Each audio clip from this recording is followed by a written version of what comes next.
Dahil nakatanggap tayo ng magagandang feedback from our communities all over the world, all over the Philippines, here's to another episode of A Day in a Life as babaeng walang kapaguran. This is your Chinitang Chikadora, Kim Churba. Quick story time lang. By morning, diretso na ako agad sa studio for selling. Since ako ang nagsisimula ng live, ako din ang nagsiset up ng OBS, caption, and many more. Pero of course, natutunan ko lahat yan with the help of Sparkle Team. That's one thing I really like the most. Learning. Wala naman siguro pinanganak na alam na agad lahat, diba? Except kung ma-pride ka at gusto mo, ikaw na sa lahat. Charet. Oo, isa akong breadwinner. Kaya kahit anong racket pinapasukan ko. For as long as I can still use and maximize my talent. At dahil nga madaldal ako, at may experience ako kahit papaano sa sales. Dahil before kasi ako naging radio DJ, naging working student ang Chinitang Chikadora nyo. Estudyante na may halong pagiging call center agent. Doon naman talaga nahubog ang skill ko for sales at sinubok talaga ang pasensya ko. Charet! Well, mahilig talaga ako makipag-usap at makipagkwentuhan kay God. Lagi din kasi ako nagtatanong sa kanya, lalo tigit kapag nagkakaroon ako ng financial crisis. Tulad niyan, kinulang na naman sa suot. Charet!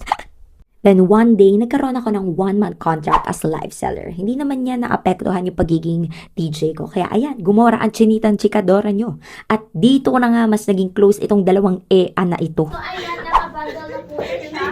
So, ito nga na po kayong set para tingnan mo naman. yung ating skincare. Okay? Parang naman tayo sa SM ngayon. Nagtuturistore po ako sa TikTok. Ito yung plus complicated yung ating skincare. And also, ito with only 3 steps Ginaganto niyo po. Sinamas na po yung ating skin with 7 days. Low-key po yan siya. So, with consistent use, with 7 days, Ganyan-ganyan po siya. Bill, nakaganyan po siya. So, sa mga viewers natin, welcome to our live. Again, I'm Lara. Make sure na naka-prepare na doon tayo before. To give you context, inaaya ko sila na mag-TikTok. Kaya lang, nagkataon hindi pa nakaayos itong si May. Siguro dahil July na. Charet!